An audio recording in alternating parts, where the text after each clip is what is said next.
Well, I guess we can start. Well, hello, everybody. It's good to have everyone here. We've been going through the Gospel of Mark, and we did chapter 7 last week, and so we're kind of doing chapter 8 today.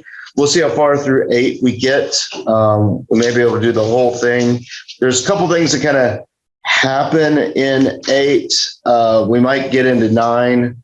So there's some things that we need to remember, because Mark makes special provision it's on the charger. Mark makes special provision about what's going on. So if you remember, at first we were talking about the Herod. We were talking about Herod and the beheading of John the Baptist. And there's a reason why I keep bringing this all up, because Mark is inviting us to look at all this stuff.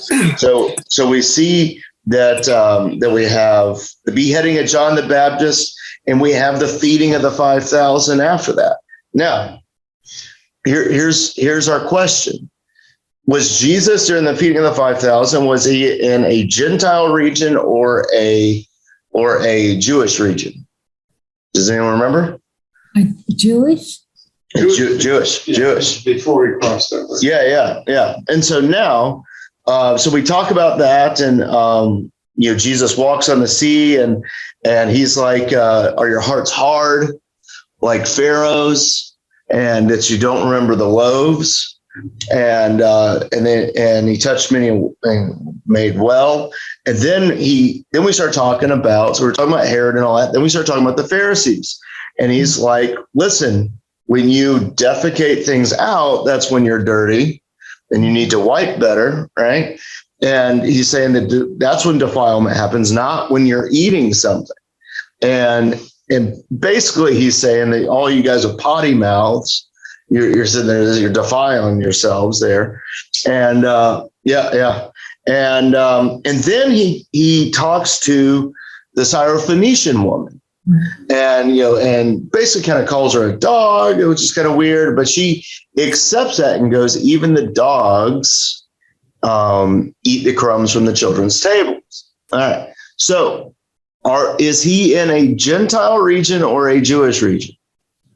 Gentile region. Okay. So this is kind of happening in this Gentile region. That's all important to know about what's happening next.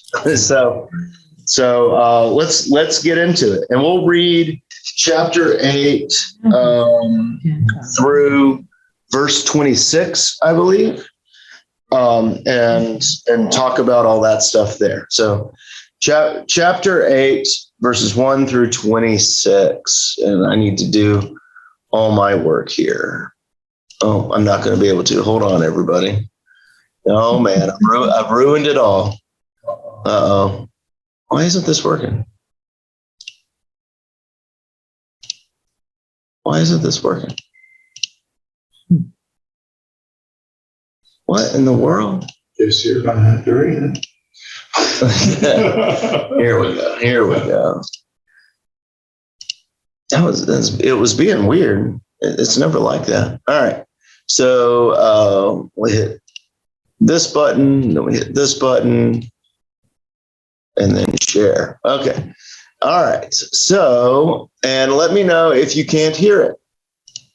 In those days, the multitude being very great and having nothing to eat, Jesus called his disciples to him. I have compassion on the multitude, because they have now continued with me 3 days and have nothing to eat. And if I send them away hungry to their own houses, they will faint on the way, for some of them have come from afar. How can one satisfy these people with bread here in the wilderness? How many loaves do you have? 7. So he commanded the multitude to sit down on the ground.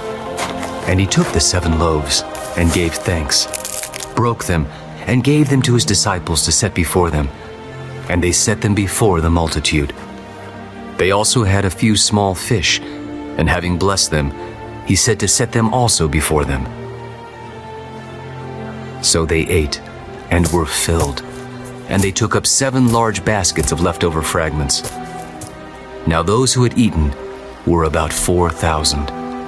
And he sent them away, immediately got into the boat with his disciples, and came to the region of Dalmanutha.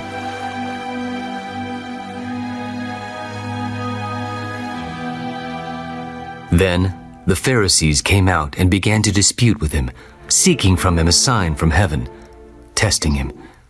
But he sighed deeply in his spirit. Why does this generation seek a sign?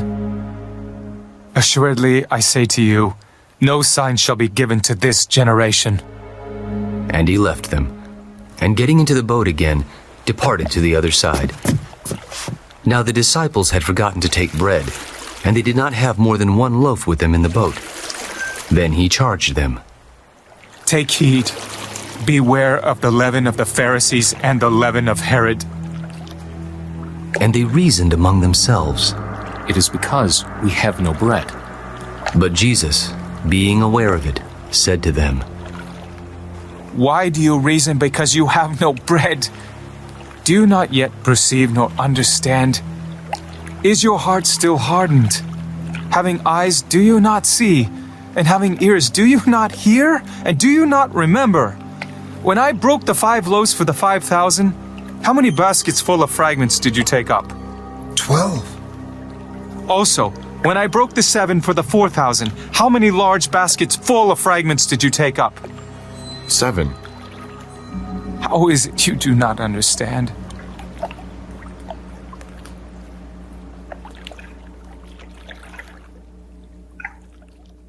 Then he came to Bethsaida, and they brought a blind man to him, and begged him to touch him. So he took the blind man by the hand, and led him out of the town. And when he had spit on his eyes, and put his hands on him, he asked him if he saw anything. And he looked up. I see men like trees walking. Then he put his hands on his eyes again, and made him look up. And he was restored, and saw everyone clearly. Then he sent him away to his house. Neither go into the town, nor tell anyone in the town. Okay. All right. Cheryl texted me, said she's having issues with her connection there. Okay. So there's a lot of fascinating things going on in this one. So it's this feeding is very similar to the last one. It's just in a different place. We're in a Gentile region. And again, look what Jesus says. He says he has compassion on the multitude. Remember, that's very similar to the last one.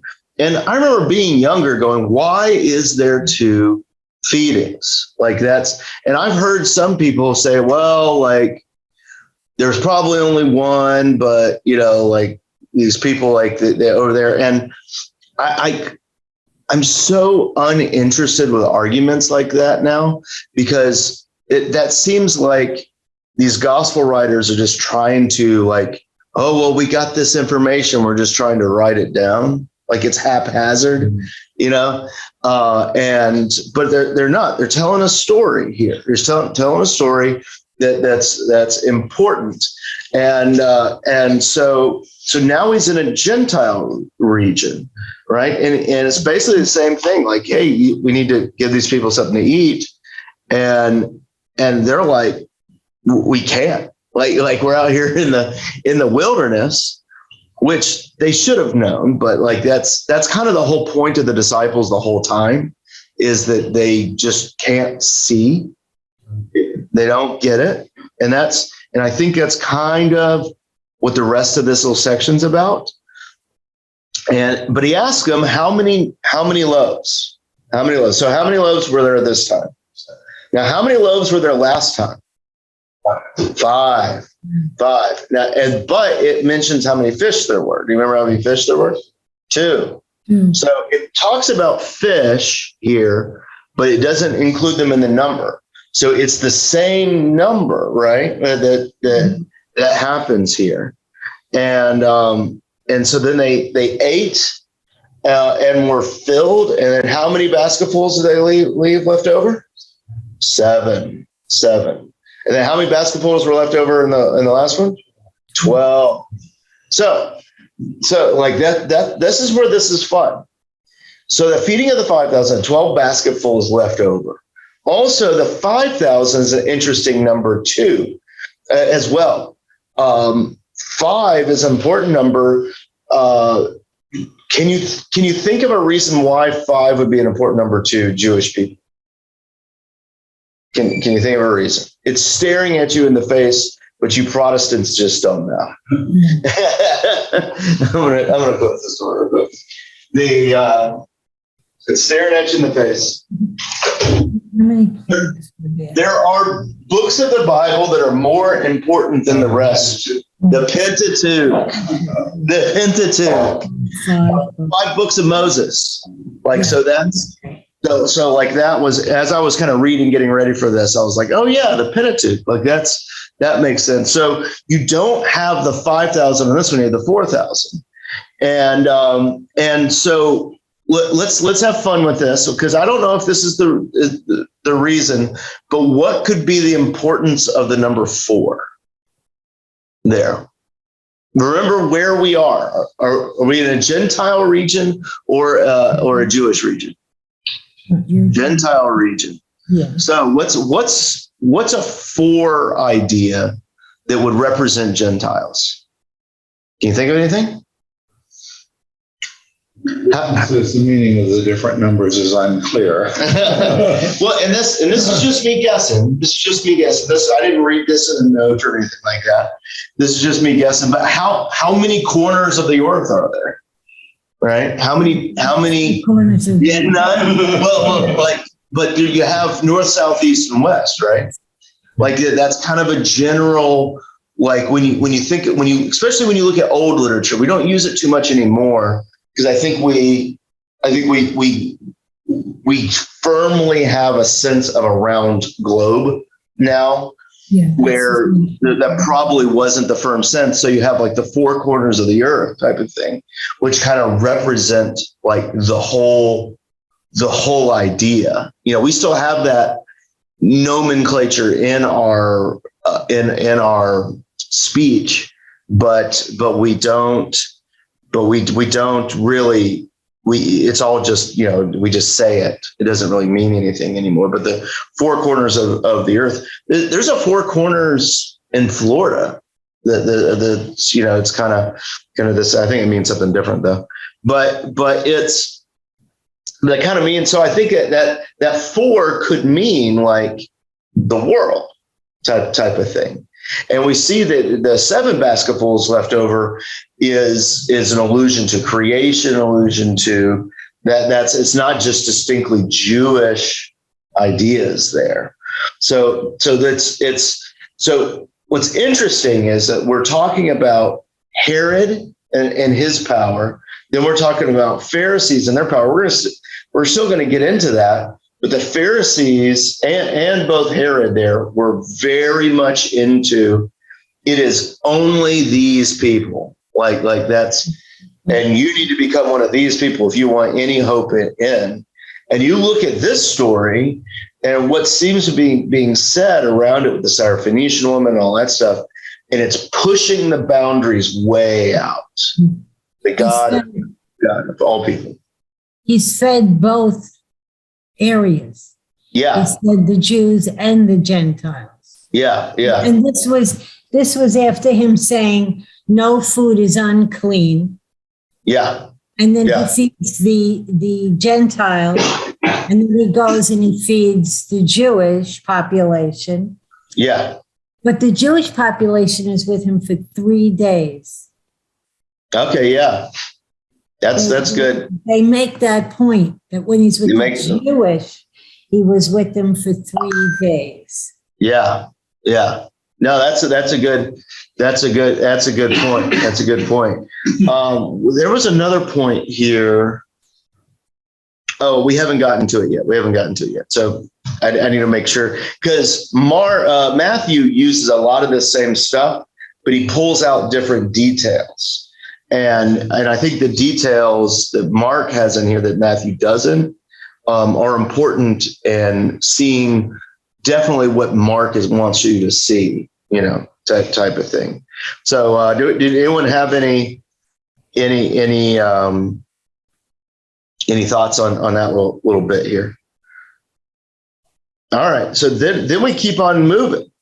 And the Pharisees, like verse 11 here, and the Pharisees come out and they begin to dispute with him. So they kind of come back into this Jewish region, and but notice how it does it. They have them traveling, but it still seems like it's talking about all the same stuff, you know? So we kind of left the Pharisees for a second, went into this Gentile region, kind of told a story that was the Pharisees wouldn't be big on. And now we're back. And the Pharisees are going, we want you to prove who you are, basically. We want to see a sign from heaven. Now I think this is fascinating. That they want to see a sign from heaven. And he's like, why do you seek a sign? And I think as we read this book here, we look out over all of this, and we're like, well, signs are happening all over the place, right? Like deaf and mute people are being healed, like all these things. You just got to have eyes to see it, right? Like over there. And I think that's kind of what he's saying. It's like, why are you looking for a sign? And you notice that the disciples, they don't even really see it. Even though they're seeing it and they know it's all happening, they still don't see it. Like when this second time a big feeding is happening, and they're like, you need to send these people home again, Jesus. Like even they aren't seeing it. And this is something that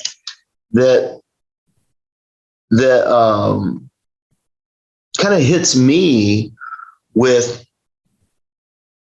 We've been talking about it lately about having eyes to see good news, kind of around you, having eyes to see some of these things happening, because I think they can still be happening and you can have eyes to not see any of it and not see any of this stuff going on. That's something that, I don't know, a few years back, he kind of hit me with, kind of having eyes to see these things. Because I think that's what Jesus is saying. It's like, no sign will be given to this generation. Like, you don't want to see it anyway. And you want to be just proved with power. That's all you want, which is what he says in the very next little bit here. And so he left them and they got into a boat again and departed to the other side. Now the disciples had forgotten to take bread, and they did not have more than one loaf with them in the boat. So it kind of, Mark does these little funny story things, like they forgot bread, and he charged them and he said, take heed, beware of the leaven or the yeast of the Pharisees and the leaven of Herod. Right. That and the leaven of Herod isn't in Matthew, because Matthew's telling a different story. Matthew is uninterested with the structure of power in the same way that Mark is. And so he adds Herod, which then, in my mind, this is one of the verses when I was reading it, I was like, why is he talking about Herod and the Pharisees here? I'm like, oh, this is all talking, the way I define it, is power. Like these power structures of the religious power, and you have the political power, and we're going to move into where Jesus is now warning the disciples of their own power, desires for power. We're going to get into those, but take heed the leaven of Pharisees and of Herod, and it's all kind of combining all these stories that we've been talking about over the last 3 chapters all together. It's like, hey, this is kind of talking about the same thing. And then he asks them the questions. He goes, because they're worried about it, and they're like, is he complaining because he's hungry? Is Jesus hangry? Does he need a Snickers? Is it because we have no bread that he's saying this? And he's like, no, I'm not talking about bread, you dense idiots. like that's, It's the Chris's version of verse 17 there. And he's like, do you yet, and you can see this is how he said idiot. Do you not yet perceive nor understand? Are your hearts still hard? Again, that Pharaoh reference. Yeah. Having eyes, do you not see? Ears, and do not hear? Do you not remember? And so he begins to ask him questions in verse 19. When I broke the 5,000 loaves for the 5,000, how many basketfuls did you take up? And they're like, 12. Okay. When we just did the 4,000, how many basketfuls did we take up? 7. How is it that you don't see? Like you think this is on accident? Like that. You think that this is all happenstance? I don't know. So, and then we'll get through it. We'll talk about this for a second. Then you have the healing of the blind man, which is the weirdest healing. It's the weirdest healing. So this blind man begged him to touch him, and he took the blind man, led him out of town, spit in his eyes, and put his hands on him. And after he saw anything, and he says, like, people are like trees walking around. He put his eyes on him again and restored and saw everyone clearly. And he sent him away and go, don't tell anyone, basically. Yeah. When I was growing up, and I was taught in youth group, that each of these little stories is meant to be read individually. That's not what I was taught, but that's just what ends up being taught, right? Like this was always talked about. It's like, oh man, why couldn't Jesus heal him on the first go around? Was Jesus' powers neutered? Like all those things. What do you guys think's going on? What do you think's going on? Anyone have a guess? He's making reference again to the disciples still not seeing. Yeah. I think that's totally it. Yeah. Because go ahead. They drop you right after 21. He says, do you not yet understand? And then there's no response. They don't say, yeah, we do, or no, we don't. And then they suddenly jump to the blind man. And again, do you see anything? Yeah.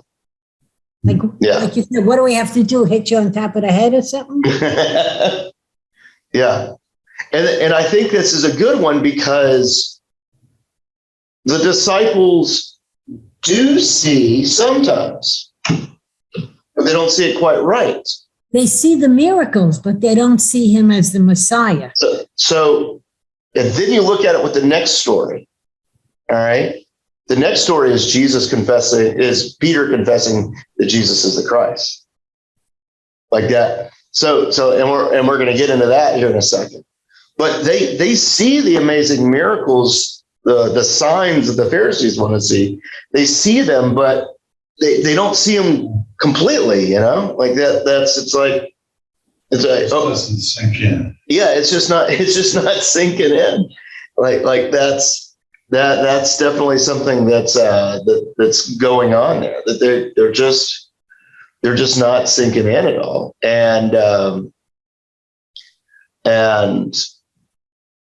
And so yeah, like I think he's kind of saying a reality of the situation around us. And again, like I think we can see ourselves in that too a lot of times, where we can definitely see the truth hitting us, but we may not get a full picture of it. Right? Like that's that we're not seeing it all. Like I talk about how I see things a lot differently than I did when I was in my early 20s. And I would definitely say something similar to that. I used to be a little more, I don't know, not fire and brimstone-y, but kind of like that, like that's because I thought that's how you got to people. You got to them through fear.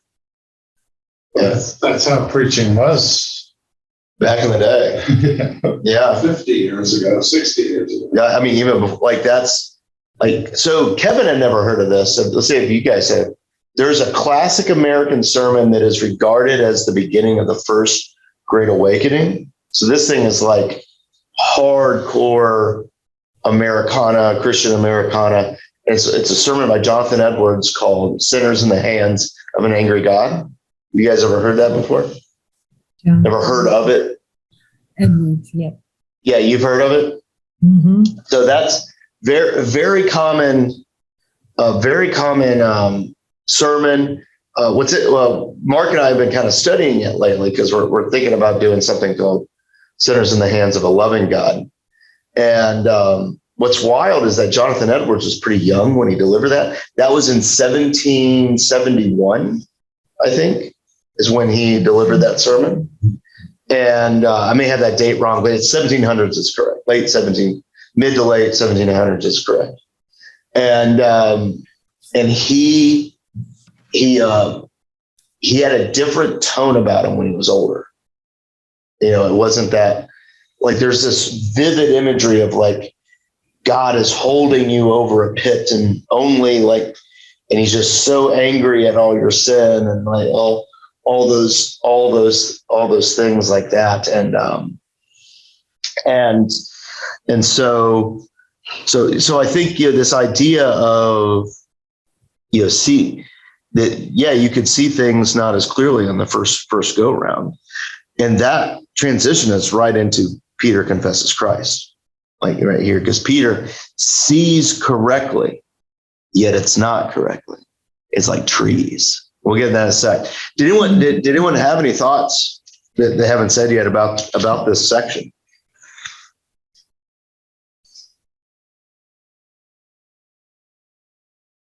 Nothing? All right. Nope. Well, let's go on then. Let's we'll read through the rest of 8. So what is that? 38, verse 38, something like that. We'll read through the rest of 8. So here we go. Share.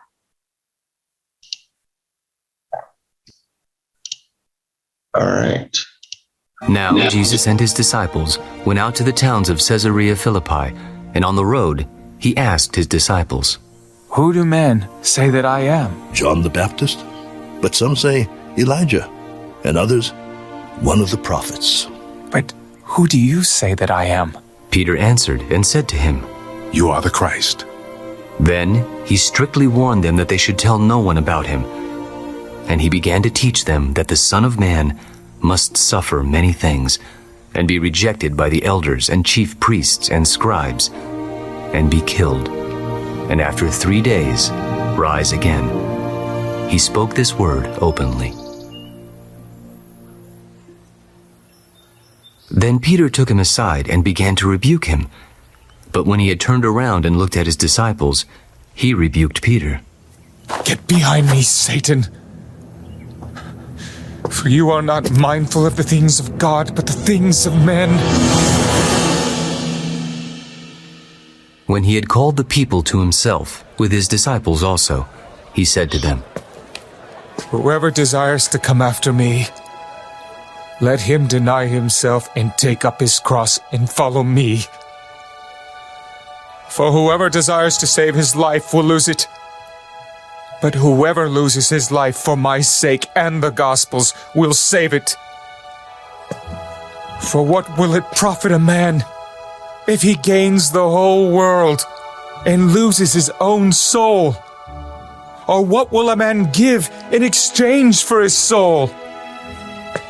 Whoever is ashamed of me and my words in this adulterous and sinful generation, of him the Son of Man also will be ashamed when he comes in the glory of his Father with the holy angels." Okay. All right. So what did we notice there that was interesting? Anything? This was a section that when we were preparing the sermons really was impactful to me. Was really impactful. because there's a couple things. This is one of my favorite sections anyway, and I saw some new stuff in it. And I was like, oh my goodness. So I don't know, what do you think are interesting details in this section? Well, this is the first time he's really just straight out asking him, so who am I? Do you know who I am? Yeah. Now, that whole section should sound familiar. And what is it? What is the familiarity? Do you remember? I am who I am.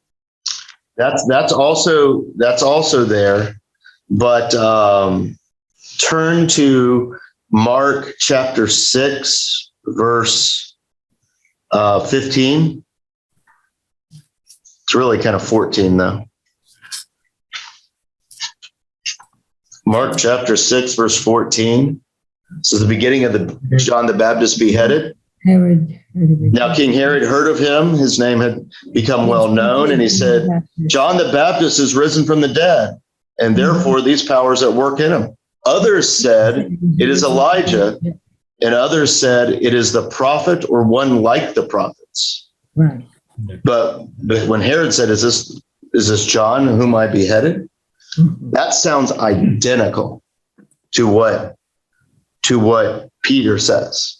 So then we have to ask ourselves, where is this happening? Because it tells us, where is this happening? Yes. Yeah. And what was important about that? Rome. Yeah, that's Rome. Caesar's Philippi, right? Caesar's Philippi. It's a Roman powerful town that has all this Roman iconography around it. It has all this stuff around. They're all looking at it. And so then Jesus is like, who do people say I am? And they quote verbatim what is said 2 chapters ahead of it. Like quote verbatim what's going in there, which should cause our minds to go like, oh, well, we were talking about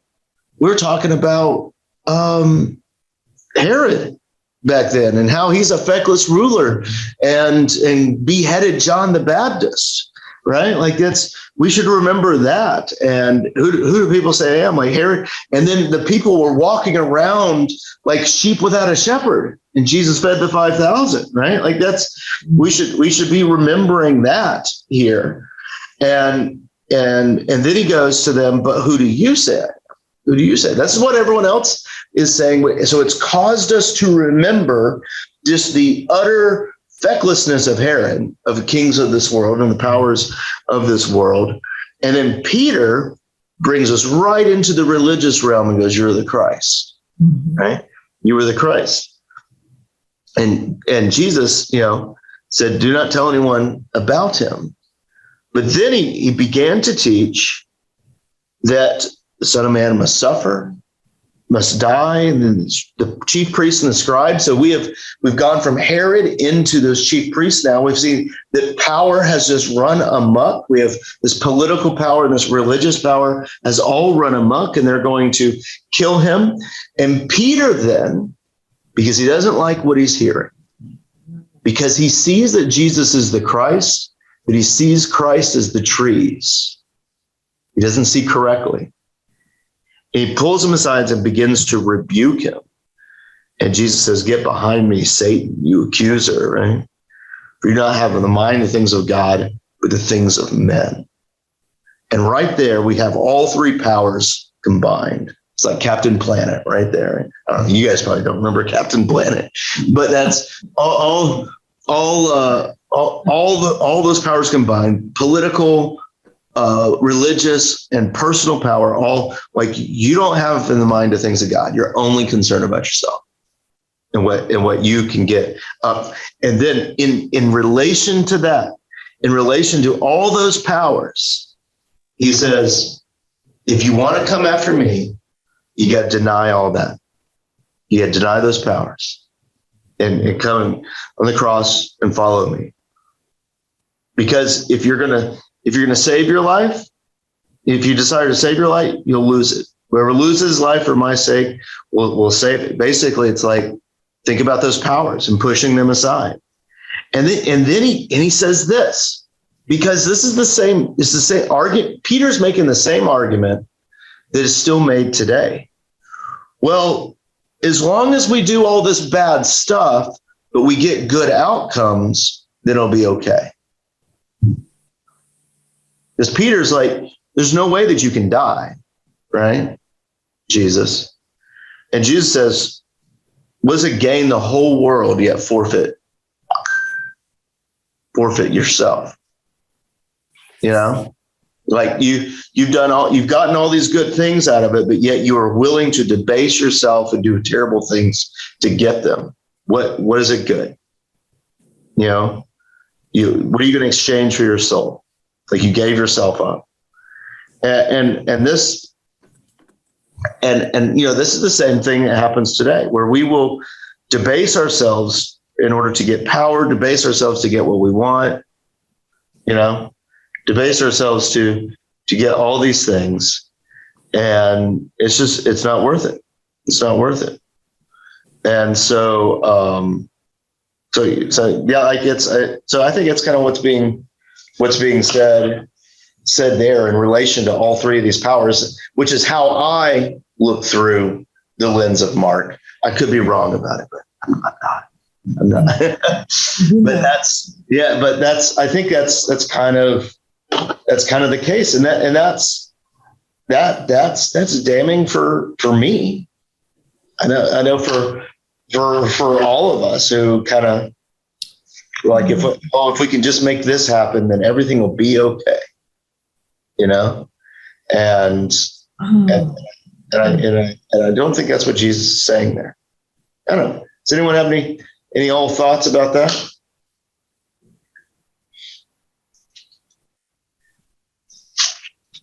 I just don't know how they kept their mouth shut. I don't think they did. I can't see me, you know, God saying, okay, it's me. This is the second coming, but don't tell anybody. Guess what, God? I didn't go to work. Just think if they would have had Twitter back then. Yeah. So like that's definitely the case. So yeah, we have this area of these powers here. And then we see that Jesus is doing signs and wonders, and yet there are people who are like, we want you to do a sign. He's like, what have we been doing over here? Right? Like that's, and they just don't have eyes to see. And now he's like, take up your cross and follow me. And that is, and what I think he's encouraging us to do there, of what that take up your cross is like, it's like there's no life in this arbitrary sense of search of power. There's just there's no life there. Like that's you know, focus on the little things, and you'll probably be raised up type of thing. So that's what I think he's kind of saying, and he's kind of getting across here. So all right. You guys ready to move on? Or do you have any other last things about this? Because the story changes, does kind of an about face here. You guys ready? So, and here's, all right. So when we're reading 9, is it a soft transition, or is it hard, or somewhere in between? So the beginning of 9, kind of look at that. We'll kind of read through verse 29. I didn't prepare as well for this section as I wanted to. All right. So here we go.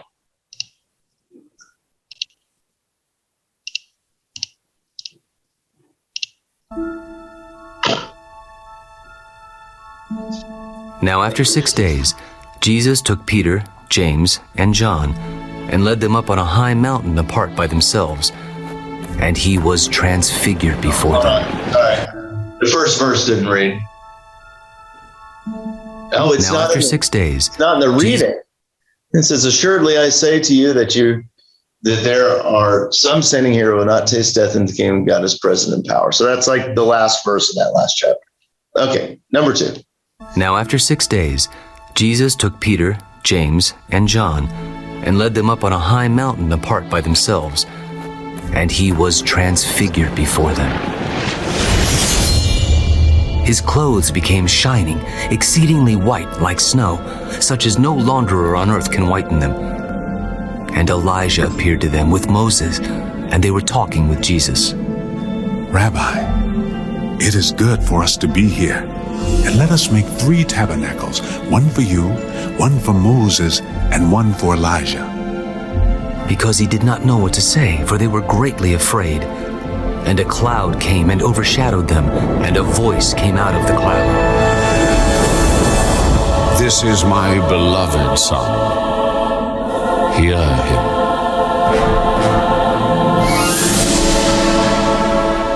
Suddenly, when they had looked around, they saw no one anymore, but only Jesus with themselves. Now, as they came down from the mountain, he commanded them that they should tell no one the things they had seen, till the Son of Man had risen from the dead. So they kept this word to themselves, questioning what the rising from the dead meant.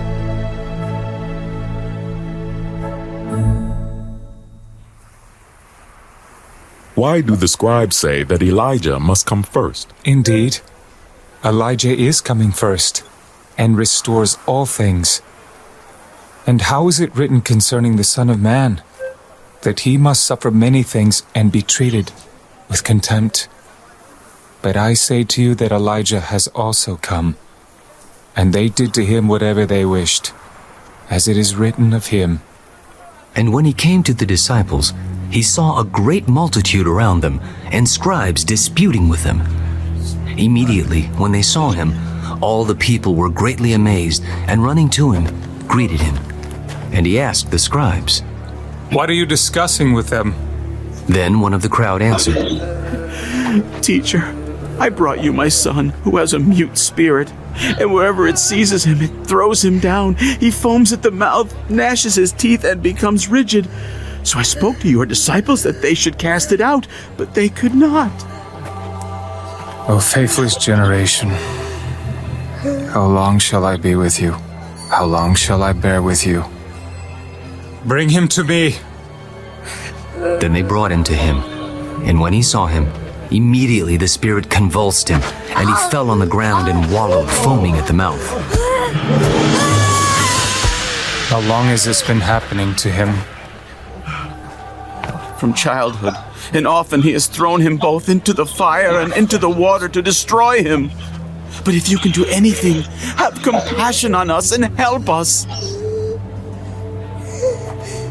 If you can believe, all things are possible to him who believes. Immediately, the father of the child cried out and said with tears, Lord, I believe. Help my unbelief. When Jesus saw that the people came running together, he rebuked the unclean spirit. Deaf and dumb spirit, I command you, come out of him, and enter him no more. Then the spirit cried out, convulsed him greatly, and came out of him. And he became as one dead, so that many said, He is dead. But Jesus took him by the hand and lifted him up, and he arose. And when he had come into the house, his disciples asked him privately, Why could we not cast it out? This kind can come out by nothing but prayer and fasting. Then they departed. All right. I probably should have stopped after the transfiguration, but that's all right. So we here's what's funny. Like, I didn't know that word transfiguration till I was well into seminary. Like, people would reference it, and I didn't know what they were talking about. It's just, we were taught about this, Well, I don't think we were ever taught that it was called the Transfiguration, like that. Which is kind of funny. I think. I remember sitting in classes as an adult, in seminary, and be like, I don't know what's going on right here, like that. That's so. There's definitely some interesting things going on here. About the Transfiguration, what stands out? What stands out to you guys? Is there anything kind of stands out? It's a very cool story, and I just saw something new that I think is interesting that I haven't seen before. Anything kind of stand out that I may have missed? Only that it was a big Jewish thing. I had a little girl in my elementary school class who was Jewish. Yeah. And every year in their backyard, which was right on the street, you could see it. Yeah. They put up the 3 booths for Elijah. Oh, okay. Yeah. It was kind of. Well, we lost Midge and Ed. That's all right. That's all right. Kind of disturbed by that. What is all this about? Yeah. They owned a store, so I went into the store and talked with Nancy, the girl in my class. Oh yeah, this is all about. Oh well, okay. So, and we had big in my church was Transfiguration Sunday. Yeah. So I've heard of it from my child. So that's interesting about. I didn't realize that the Jews were still doing this, like putting up booths for booths or tents. Well, like this was in the 50s, so maybe they did it at least survive to the 50s type of thing, like that's the 50s aren't that big of a departure now, from now. So that's interesting. That practice would have still been around. That's cool. So you have Jesus that is transfigured, becomes bright as snow, and Peter is all excited and he answers, Rabbi, it's so good for us to be here. Let's make 3 tabernacles, one for you, one for Moses, one for Elijah. Yeah, that's because, and then he says this in verse 6, and I've always read this a certain way, and it kind of hit differently for me when I just read it now. He says, because he did not know what to say, for they were greatly afraid. What does that sound like? The way we've been reading all of this, we've been generally using the term astonishment, but fear is in that astonishment thing too. Is this an indication of the resurrection, like the miracles and the healings have been? That Peter's response of wanting to build the booths, and he's just trying to put together something coherent, but because he's just like, oh my goodness, is that coded Mark language about the resurrection? I don't know. It kind of hit me differently there, because it makes sense that it would be, because Jesus is all bright and shiny with him. That's kind of that coded resurrection language that Mark likes to use. And then God comes in, my beloved son, basically listen to him, and then suddenly it's gone. I just can't believe Jesus doesn't know what to say. Well, what do you mean, Jesus or Peter? Who's he? Which one? What verse? He did not know what to say. Who's he? He's there talking. Peter's talking to Rabbi. It's good for us to be here. And we're building 3 booths, one for you, Moses, and Elijah. And he did not know what to say. Oh, is that Jesus? I think it's Peter. I think that's the understanding. If it was Jesus, they would capitalize he. It's capitalized in my Bible. Is it capitalized in yours? Yeah. Oh man, we're getting into fun stuff. Let's see. He capitalized in yours? Which one? What verse is that? 6. 6. Is he capitalized? Rabbi. It is good for us that are. Yeah, Jean's it's capitalized. Mine it's not. He did not know what to say. Well, it's capitalized in this one because it's the beginning of a sentence. All right, well, let's pull open the fun stuff. Let's see here. Let's see. 1 second, everyone, while I pull this up. Let's see. Mark 8. No, that's Mark 9. Yeah, they skipped 6. 6. Okay. All right. I'll share this with the Zoom crowd now. Let's see here. Share screen. Share. Okay. So, all right. So, let's see. Or he did not. Let's see. Can I see? I've always understood it as Peter. Yeah, that's what I would say. So you got Petros, Peter. Jesus. So let's see, Petros. Greek. Now masculine singular. Here. Jesus. I think. Yeah. One for you, Moses and Elijah. Masculine singular. All right, let me look back at here.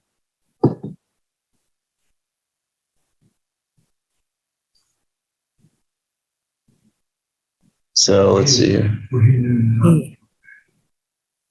Not for, he knew what he should say, terrified.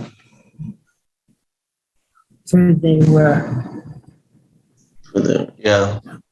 So I think it's Peter. I think it would be. I think it sounds like it's Peter. Uh-oh. Oh man. You guys still there? Yeah. Okay. I don't know what happened to my computer, but yeah. So I think it's. Okay. I think That's better. Yeah. I think it's Peter. I've always understood it as Peter, and I don't think I've read anything that said that it's not Peter. Yeah. So that's over there. So if we understand it to be Peter, I thought it was Jesus because it was Peter talking, Rabbi is good. Yeah. And then to me, it changed to, and he did not know what to say, but he already had said stuff. So, yeah. So, and because I think the way I always understood that is like that Peter was so frightened that he was just saying stuff. Yeah. Well, and all right. So this may be the benefit of actually looking at another gospel. So I'll look at Matthew real quick. just, I thought then he did not know what to say. Yeah. Okay. Let me find Transfiguration and there it is. Let's see here.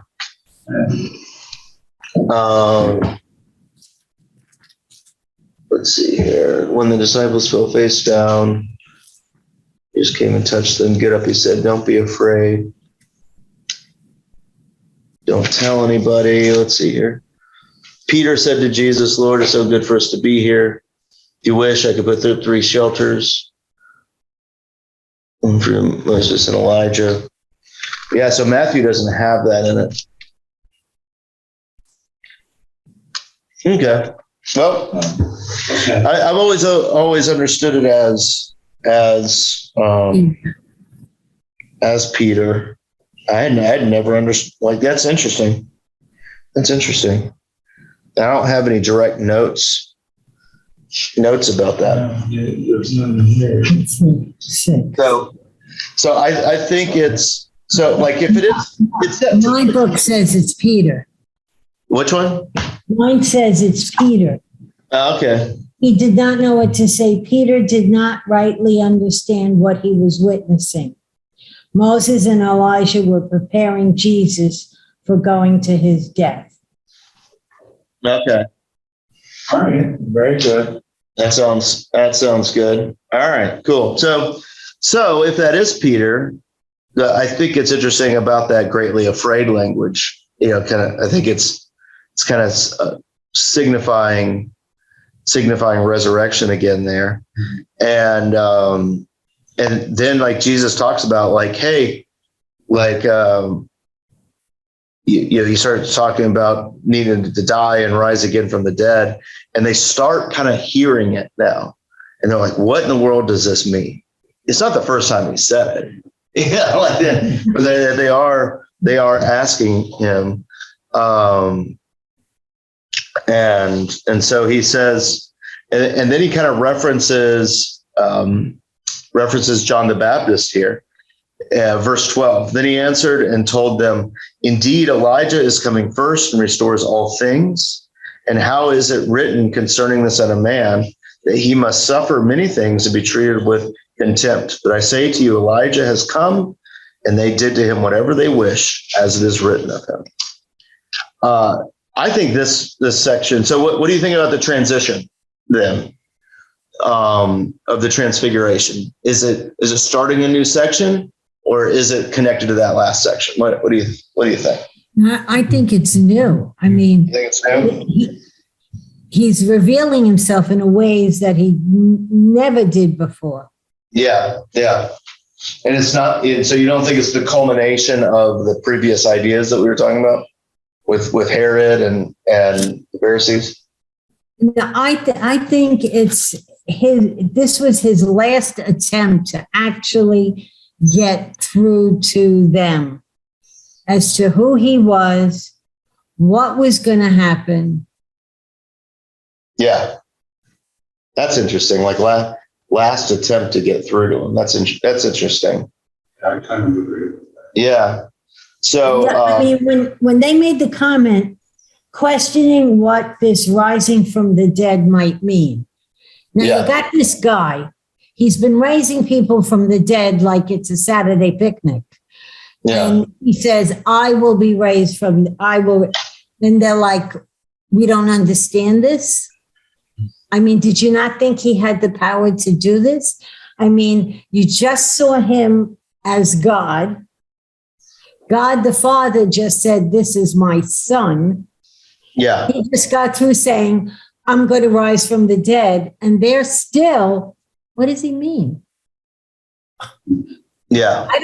Maybe it's easy when you're looking at it 2,000 years later. I think it definitely is. I think we look at things. I think we have vision, but we see trees a lot of times. I think that last verse 13, I think is very interesting. But I say to you that Elijah has come, and they did to him whatever they wished, as it was written of him. Like, I think they're talking about John the Baptist there. Like, he's once coming like John the Baptist. And so like he's come and they killed him. They killed him. The feckless Herod killed him. And it's all going to happen to me too. For no good reason. For no good reason. Like that's the tragedy of that John the Baptist story. And I think that's Mark's point. There's no good reason. No good reason. Yeah. For the wantings of a sexy dance of a minor. Like that's no good reason. And they did to him whatever they wished. Didn't matter. And so as I read this again, I kind of think the transfiguration's connected. And the reason why I'm making a big deal out of it on this one is almost all the commentary. I'm alone in that view. Almost all of the commentaries like end and be like, we are starting chapter 2 now. Like that's here at the Transfiguration. Or the main one we were using for this last sermon series did it right before Peter confesses Jesus is Christ. 8:27. They stopped it there and started the new section there. And so I don't know. I think it's interesting. But definitely, even if you have a hard break there, you can definitely see where Mark is building all these ideas together as we go to the cross of Jesus. That he's building all these ideas. So cool deal. We'll do The Boy is Healed next week, because that's really talking about of the whatever it's called, the disciples, personal power stuff, as we get closer to Jerusalem. So cool deal. Like I think it's awesome as we get so close to Jerusalem, how God has revealed himself in the Christ, that it's that touchstone point kind of in the middle of it all, that all of a sudden, like this guy really is the one. It kind of reminds me of, there's this show, it's this British show that Coley and I really liked. It was called Rev. And there's this guy who's always just strung out on drugs. It's always asking the right reverend for money. And he actually gets himself clean, and he comes in, he's of his right mind and all that stuff. And he's actually living with the reverend for a little bit, and he's reading the Bible, and he's like, and the guy goes into his bedroom, and the homeless man's reading the Bible. He's like, oh, they killed him. He's like, 1 second. Oh, but he rises again. Like, and it's like they present it like it's the first time that he's hearing it, and it's kind of it's a sweet part of a very funny show, like in that section. So that's but cool deal. But thanks for joining in. We'll sign off on the YouTube. So thanks for everyone joining.